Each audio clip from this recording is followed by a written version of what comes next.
வணக்கம். நித்யசுபம் சார்பில் உங்கள் நிஷா. இங்கு குறிப்பிடும் கணிப்புகள் அனைத்தும் பொதுவான ராசி மற்றும் லக்கணத்தை வைத்தே கணக்கிட்டுள்ளோம். உங்களது தனிப்பட்ட கணிப்பை எங்களது வலைத்தளத்தில் பெற்றுக்கொள்ளலாம். மேலும் எங்கள் வலைத்தளத்தில் ஜாத புத்தகம் பரிகாரங்களுடன் திருமண பொருத்தம், பெயர் பொருத்தம், ஜாதக கல் பொருத்தம் மற்றும் ஆஸ்ட்ரோ பொருட்கள் விற்பனைக்கு என பல வசதிகள் உள்ளது. வாங்கல் தலைப்பிற்கு செல்வோம். மீன ராசிக்காரர்கள் இந்த மாதம் முழுவதும் சில விஷயங்களில் கவனமாக இருக்க வேண்டும்.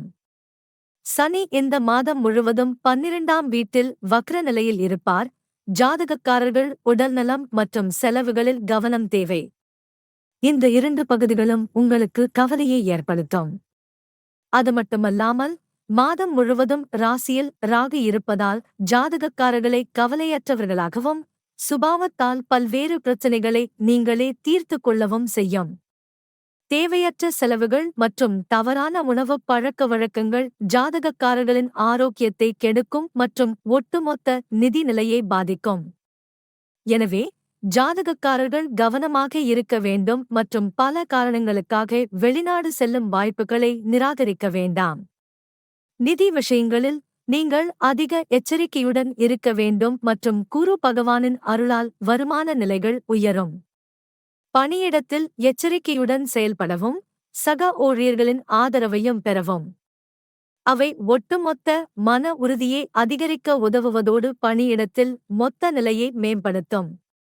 வியாபாரம் செய்பவர்கள் ஏற்ற தாழ்வுகளை சந்திக்க நேரிடும் மற்றும் காதல் உறவுகளில் கசப்பும் ஏற்படலாம். இந்த மாதம் 5ஆம் வீட்டில் சூரிய பகவான் இருப்பதால் ஈகோ மோதல்கள் ஏற்படலாம் மற்றும் மாதத்தின் 2ஆம் பாதி மிகவும் சாதகமாக இருக்கும். திருமணமானவர்கள் தேவையில்லாத சந்தேகங்களை தவிர்க்கவும் மாணவர்களுக்கு ஏற்ற காலமாக இருக்கும். ஜாதகக்காரர்களின் கடின உழைப்பு வெற்றியை தரும் மற்றும் குடும்பத்திலும் மகிழ்ச்சி இருக்கும். பரிகாரம்: வியாழன் அன்று பகவான் ஸ்ரீ ஹரிவிஷ்ணு ஜியை வணங்குங்கள்.